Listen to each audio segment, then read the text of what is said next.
जैसा कि मैं हमेशा कहती हूँ कि लॉकडाउन चल रहा है अभी, इसलिए आप अपना और अपने फैमिली का ध्यान रखें, घर से बाहर ना निकलें।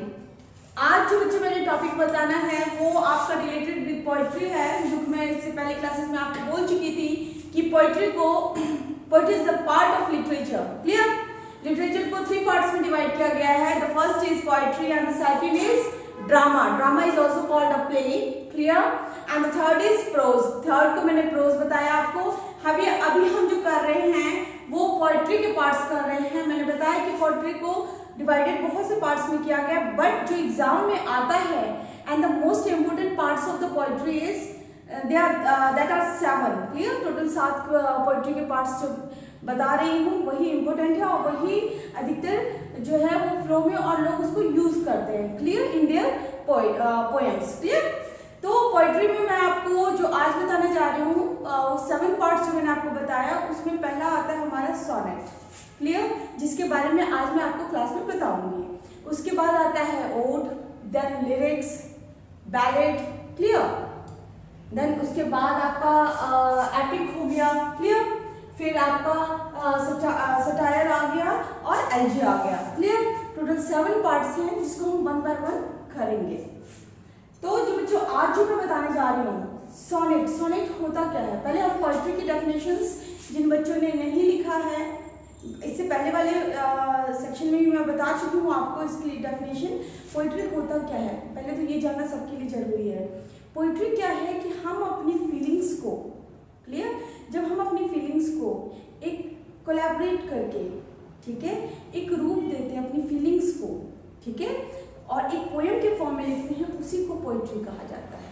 What is a poetry? Poetry is such a composition, ये कंपोजिशन है, ठीक है, where words are put in collaboration. एक साथ हम वर्ड्स को लाते हैं और उसके सहयोग से एक कंपोजिशन बनाते हैं एक पोएम के फॉर्म में, ठीक है, जिसमें हमारी सोच, हमारे एक्शंस, हमारी फीलिंग्स जो है वो उसमें डाली जाती है। क्लियर? उसी को जो है वो पोइट्री कहा जाता है। पोइट्री के बारे में बहुत से राइटर्स ने अपना अपना जो है अपने अपने थॉट्स दिए। उसी में एरिस्टॉटल और सिडनी वगैरह का है, जिसमें मैं एरिस्टॉटल का अगर आपकी बात नहीं करें तो एरिस्टॉटल ने क्या कहा था कि अ स्पीकिंग पिक्चर, जो बोलती है picture with the end to teach and delight, जो कि लास्ट में हमें कुछ सिखाती है और जिससे हम मंत्रमुग्ध हो जाते हैं, खुश हो जाते हैं, ठीक है, हैप्पी फील करते हैं, उसी को पोइट्री कहा जाता है। क्लियर? इसके बाद जो मैंने आपको बताया कि पोइट्री को जो डिफरेंट पार्ट में बांटा गया, that is sonnet, ode, epic, lyric, ballad, satire and elegy. Clear? आज जो हम बात कर रहे हैं वो सोनेट के बारे में कह रहे हैं कि सोनेट होता क्या है। क्लियर? तो सोनेट को की अगर हम बात करें तो ये ग्रीक वर्ड से लिया गया है। ग्रीक वर्ड सोनेटो है। सोनेटो का मतलब होता है साउंड, आवाज। क्लियर? तो सोनेट जो है सोनेटो वर्ड से लिया गया है, जिसका मतलब होता है साउंड। इसको शॉर्ट पोएम कहा जाता है। ये छोटी पोएम होती है, ज्यादा इसको लेंथी नहीं करते हम, ठीक है। तो ये जो हमारी सोनेट है वो 14 लाइन्स की पोएम होती है। 14 लाइन्स में ही अपने आपको फीलिंग, एक्शंस, थॉट्स बताने हैं। Clear? In a form of poem. तो 14 लाइन्स की है। सबसे पहले जो यूज किया गया था जो पेट्रार्च है इनके द्वारा यूज किया गया था, इसीलिए, और वो कौन सी भाषा में? इटालियन भाषा में, ठीक है। इसीलिए इटालियन पोइट जो है वो पेट्रार्च ने इसको डिफाइन किया, इसको स्टार्ट किया, ये उन्होंने सबसे पहले यूज किया अपनी पोएम में, ठीक है। इसीलिए जो हम इस पोएम को क्या कहते हैं? इटालियन पोएम भी कहते हैं, पेट्रार्च पोएम भी कहते हैं, ठीक है। इस पोएम को जो 14 लाइन्स में लिखा जाता है, सोनेटो को सबसे पहले जिसने यूज किया था वो पेट्रार्च थे, वो इटालियन पोएट थे, इसीलिए इसको इटालियन पोएम भी बोला जाता है एंड पेट्रार्च पोएम भी कहा जाता है। क्लियर? इसके बाद अगर हम बात करते हैं ये 14 लाइन्स की जो इनकी पोएम होती थी, उसमें क्या होता था बच्चों? पहले एक चीज आपको, एक होता है to,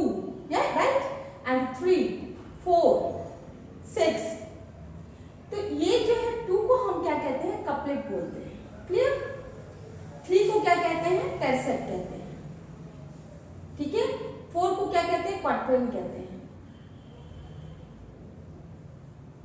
clear? Same as it is 6 को क्या कहते हैं? सेस्टेट बोलते हैं, सेस्टेट। क्लियर? फिर उसके बाद अगर हम बात करते हैं 8 को कहते हैं ऑक्टेव कहते हैं। क्लियर? ये कहते हैं। क्लियर? तो ये सारी चीजें आपको पता होनी चाहिए, क्योंकि जब हम इसका यूज करेंगे तो आपको पता रहे कि हम क्या कहना चाह रहे हैं। क्लियर? तो ये जो हमारी पोएम होती थी 40 लाइन्स में, इटालियन पोएम की बात कर रही हूँ, इटालियन पोएम की बात कर रही हूँ, उसमें 14 लाइन्स को डिवाइड कर दिया गया 8 and 6 में। जैसा कि हम जानते हैं कि 8 and 6 that is equal to 14। Clear? तो 14 लाइन्स की पोएम को 8 और 6 में डिवाइड कर दिया गया। इस 8 that is called Octave and that is called sestet. Clear? अब इसको 8 को 2 पार्ट्स में, 2 स्टैंजास में डिवाइड किया गया। 4 4 था। क्लियर? 4 + 4 that is 8।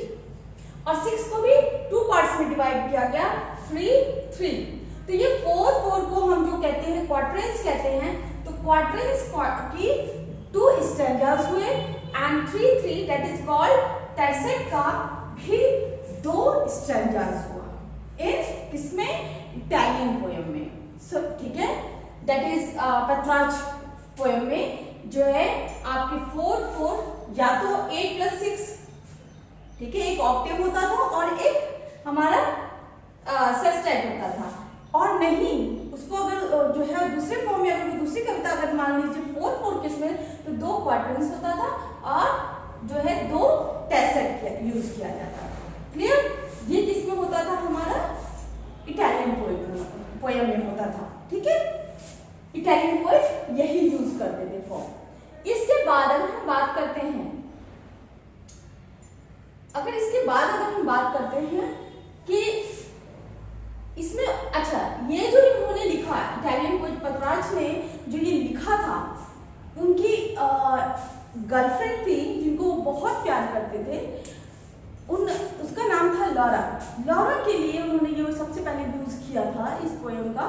ठीक है, तो ये आप याद रखिए, एग्जाम में पूछ लिया जाता है कि पेट्रार्च के द्वारा जो पोएम की सोनेटो लिखा गया था वो किसके लिए लिखा गया था, किसकी याद में उन्होंने लिखा, तो आप उसका आंसर होंगे लॉरा, LEURA, लॉरा। ठीक है, पेट्रार्च।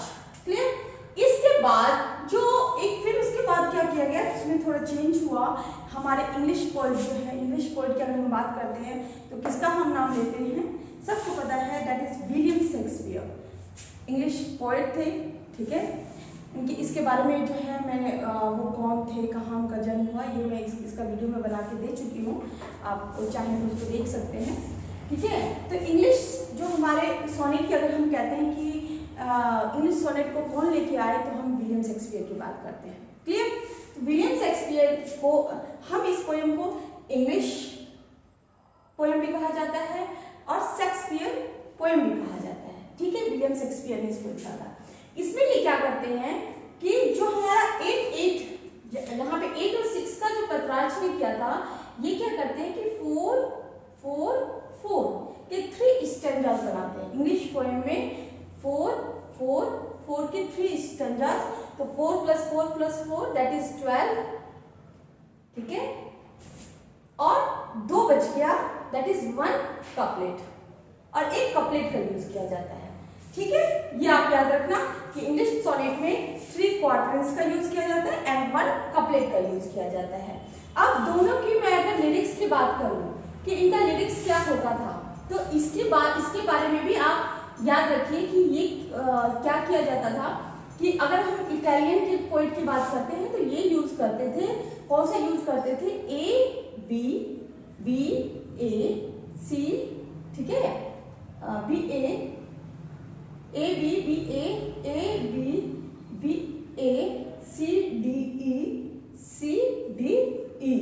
क्लियर? ये पेंटामीटर में यूज किया जाता था। ठीक है, इसके बाद में पेंटामीटर क्या है, इस सब के बारे में मैं आपको इसका अलग से वीडियो बना के बताऊंगी। बस अभी आप याद रखिए कि जो इटालियन पोएट थे वो पेंटामीटर को यूज करते थे। इनका जो लिरिकल आप कह सकते हो कि उनका जो लिरिक्स क्या यूज करते थे, वो A-B-B-A-A-B-B-A-C-D-E-C-D-E। अगर यही बात हम इंग्लिश बात करते हैं तो ये क्या लिखते थे, A B C D E F G G. Clear? ये हमारे इंग्लिश सॉनेट शेक्सपियर यूज करते थे। दोनों में डिफरेंस पता चल गया। ये करते थे A B B A C D, ठीक है, sorry A B B A C D E, ये इनका लिरिकल टर्म यूज करते थे। और शेक्सपियर क्या यूज करते थे, A B C D G H, A B C D E F G. ठीक है, ये हमारा विलियम शेक्सपियर का हो गया। फिर उसके बाद अगर हम बात करते हैं कि विलियम शेक्सपियर ने किसी की याद में बनाया, अगर हम उसकी बात करते हैं तो वो एक डार्क लेडी के नाम से, ये क्वेश्चन अभी भी जो है एस्टेट में पूछा गया था, बिहार एस्टेट में, तो कि जो है उन्होंने जो सोनेट लिखा तो किसकी याद में उन्होंने लिखा था, तो वो हमारी थी डार्क लेडी, उनकी याद में, जिसने क्या किया था, उसको इमोर्टलाइज किया था। इट मीन्स कि उसको एक जिंदा रखा, मतलब मरने के बाद भी वो हमेशा यादों में उनकी रहे।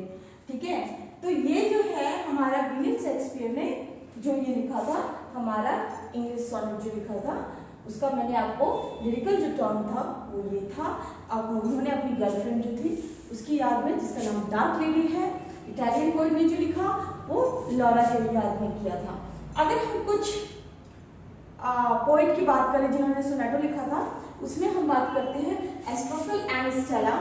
ठीक है, ये जो सोनेटो लिखा गया किसके द्वारा, फिलिप सिडनी, जो एग्जाम में पूछा जाता है वही मैंने आपको बताया है, एरिस्टोटल and Stella, that is written by Philip Sydney.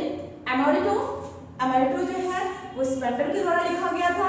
And the third is holy sonnet, ये जो है जॉन डॉनी के द्वारा लिखा गया। क्लियर? तो ये तीनों सोनेट जो है वो एग्जाम में पूछा जाता है, ये मैंने आपको बता दिया। एग्जाम में आपसे रिलेटेड क्या इससे रिलेटेड पूछा जाएगा कि सोनेटो की अगर बात करें तो सबसे स्टार्टिंग किसने किया था, तो पथराज के बारे में मैंने आपको बताया। इसके जो है इसके बाद किसने यूज किया, that is William Shakespeare. Sonetto जो इटालियन पोएम को जो है उसका दूसरा नाम क्या है, तो पथराज पोएम आप बताओगे। ठीक है, इन्होंने किसकी याद में किया था, तो that is Laura. And the English sonnet की बात अगर करते हैं तो इंग्लिश सोनेट के जन्मदाता कौन है, तो विलियम शेक्सपियर। वो उन्होंने किसकी याद में किया था, that is dark lady. Clear? उसका अगर कभी कभार राइमिंग इसकी स्कीम पूछ ली जाती है कि राइमिंग वो क्या यूज करते थे, तो आपको वो मैं बता चुकी हूँ कि जो हमारा दैट इज अगर हम पथराज की बात करते हैं तो ये यूज करते थे A B B A C D E G. ठीक है, सी डी ई। क्लियर? उसके बाद अगर हम इंग्लिश सोनेट की बात करते हैं तो ये क्या यूज करते थे, ये यूज करते थे A B C D E F G. Clear? E F G. ठीक है, तो ये इंग्लिश सोनेट की बात थी। ये आपको अब मैं नेक्स्ट क्लास में आपको ओड के बारे में बताऊंगी।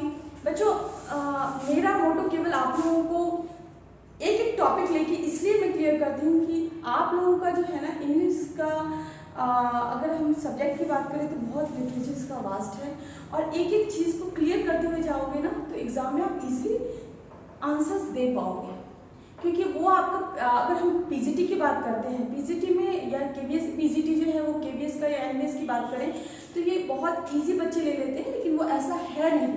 क्योंकि वो आपका ना आपसे डीपली आपकी स्टडी को जानने के लिए कि आपने कितना पढ़ रखा है, इसलिए वो आपसे जो उसका बेसिक है वो सब भी पूछ लेते हैं। और बच्चे क्या करते हैं कि जो एग्जाम में जो पूछा गया है या जो ऊपर का पढ़ लेते हैं, डीपली उसमें नहीं जाते हैं। तो मेरा मोटो केवल ये है कि आप लोगों को बेसिक सबसे पहले क्लियर हो, उसके बाद हम नेक्स्ट उस पर आए। इससे रिलेटेड कुछ भी आपको अगर कोई भी डाउट हो या कुछ अलग से आप पूछना चाहते हो तो वो मुझे कमेंट बॉक्स में कमेंट करके बताएं। Thank you.